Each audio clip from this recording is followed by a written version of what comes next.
Israel എന്ന് കേട്ടാൽ കാർക്കിച്ചു തുപ്പുന്ന മുസ്ലിം സമുദായത്തിൽപ്പെട്ടവർക്ക് ഇഷ്ടപ്പെടാനിടയില്ലാത്ത ഒരു റിപ്പോർട്ടിലേക്ക് ഇസ്രായേലിന് പിന്തുണയുമായി വിവിധ രാജ്യങ്ങളിലെ ഇസ്ലാമിക പണ്ഡിതർ. ഫ്രാൻസിലെ ഇമാം ഹസൻ ചൽഗൌമിയുടെ നേതൃത്വത്തിലാണ് 15-അംഗ സംഘം ഇസ്രായേലിൽ എത്തിയത്. France, Italy, Netherlands, Belgium, England എന്നിവിടങ്ങളിലെ വിവിധ മുസ്ലിം നേതാക്കളും സംഘത്തിലുണ്ട്. യൂറോപ്യൻ ലീഡർഷിപ്പ് നെറ്റ്വർക്ക് എന്ന സന്നദ്ധ സംഘടനയുടെ നേതൃത്വത്തിലായിരുന്നു മുസ്ലിം പണ്ഡിതർ ഇസ്രായേലിൽ എത്തിയത്. യുദ്ധം 640 ദിവസം പിന്നിട്ട തിങ്കളാഴ്ചയാണ് മുസ്ലിം പണ്ഡിതരുടെ സംഘം ജെറുസലേമിൽ എത്തിയത്. ഇസ്രായേൽ പ്രസിഡന്റ് ഐസക് ഹെർസോഗുമായി സംഘം കൂടിക്കാഴ്ച നടത്തി.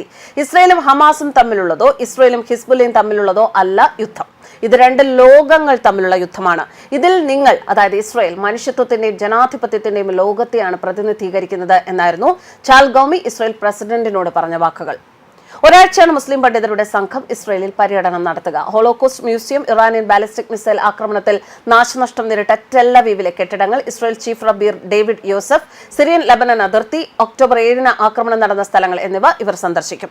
ഇസ്രായേലിനെ പുകഴ്ത്തി സംഘത്തലവൻ ഇമാം ഹസൻ ചൽഗൌമി നടത്തിയ പ്രസ്താവനയും സൈബർ ഇടങ്ങളിൽ വ്യാപകമായി പ്രചരിക്കുകയാണ്.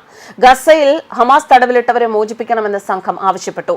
നമ്മളെല്ലാവരും അബ്രഹാമിന്റെ മക്കളാണെന്നും ഒത്തൊരുമയോട് ജീവിക്കുന്നത് തടയാൻ ശ്രമിക്കുന്ന തീവ്രവാദ ശക്തികൾക്കെതിരെ നിലകൊള്ളണം ഹെർസോഗ് പ്രതികരിച്ചു. പ്രസിഡന്റിന്റെ വസതിയിൽ വെച്ച് ഖുർആൻ സൂറത്തുകൾ പാരായണം ചെയ്ത ഇവർ ഇസ്രായേലിന്റെ ദേശീയഗാനമായ ഹാത്വിക അറബിയിൽ ആലപിച്ചതായും ന്യൂസ് നെറ്റ്വർക്ക് റിപ്പോർട്ട് ചെയ്തു. 57 മുസ്ലിം രാജ്യങ്ങളെ സ്വപ്നം കണ്ടുകൊണ്ടാണ് ഖൊമേനി ഇരുന്നത്. ഇസ്രായേൽ ഇറാനെ തൊട്ടാൽ ഈ 57 പേരും തിരിച്ചടിക്കുമെന്ന് വെറുതെ ആഗ്രഹിച്ചു. ഒരുത്തനും വന്നില്ല എന്ന് തന്നെയാണ് ഇറാനെ ആക്രമിക്കാൻ ഇസ്രായേലിന് ഇക്കൂട്ടത്തിൽ ഒരാൾ കൊടിയും പിടിച്ചു കൊടുത്തത് വലിയൊരു ചതിയായിപ്പോയി.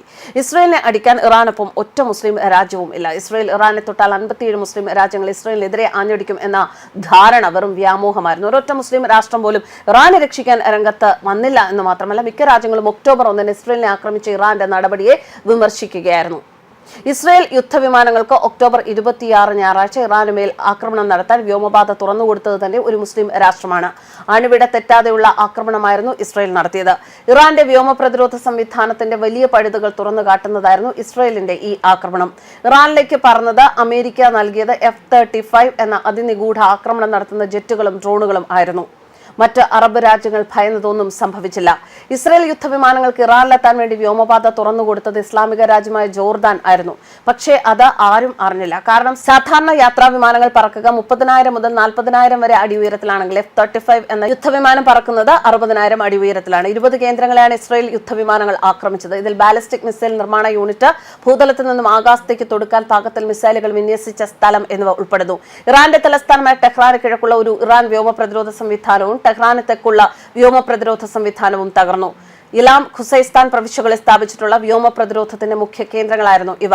ഇറാന്റെ പ്രതിരോധ സംവിധാനത്തിന്റെ ദൗർബല്യം തുറന്നു കാണിക്കുന്നതായിരുന്നു ഇസ്രായേലിന്റെ ആക്രമണം. മുൻകൂട്ടി ഈ ആക്രമണത്തെ തിരിച്ചറിയാൻ ഇറാന് സാധിച്ചില്ല. ഇത് ഇറാന്റെ പ്രതിരോധം എത്രത്തോളം പഴുതുകൾ ഉള്ളതാണ് എന്ന് ചൂണ്ടിക്കാണിക്കുകയായിരുന്നു. ബാലിസ്റ്റിക് ഇസ്രായേൽ യുദ്ധവിമാനങ്ങൾ ബോംബിട്ട് തകർത്തത് അതുവരെ ആർക്കും തൊടാൻ പോലും കഴിയില്ലെന്ന് കരുതിയ രഹസ്യ സൈനിക സംവിധാനങ്ങളാണ്. ഈ ആക്രമണത്തിന് പകരം വീട്ടുമെന്ന് വെല്ലുവിളിക്കാൻ പോലുമുള്ള ശേഷി ആയത്തുള്ള ഖമേനിക്ക് നഷ്ടപ്പെടുകയായിരുന്നു. ഇസ്രായേലിനെ ആക്രമിച്ചാൽ പ്രത്യാക്രമണം 10 മടങ്ങ് ശക്തിയുള്ളതായിരിക്കും എന്ന താക്കീത് തന്നെയാണ് കഴിഞ്ഞ ആക്രമണത്തിലൂടെ ഇസ്രായേൽ നൽകിയത്. ഇനി ഒരു ആക്രമണം ഇസ്രായേലിന് നേർക്കുണ്ടായാൽ ഇറാന്റെ സൈനിക സംവിധാനങ്ങളെ മാത്രമല്ല, വേണമെങ്കിൽ ആണവ നിലയങ്ങളെയും എണ്ണക്കിണറുകളെയും ചാമ്പലാക്കാൻ ഇസ്രായേലിന് നിമിഷങ്ങൾ മതി എന്ന തിരിച്ചറിവാണ് ആയത്തുള്ള ഖമേനിക്ക് ഇതിലൂടെ കിട്ടിയത്. ന്യൂസ് ഡെസ്ക് കർമ്മ.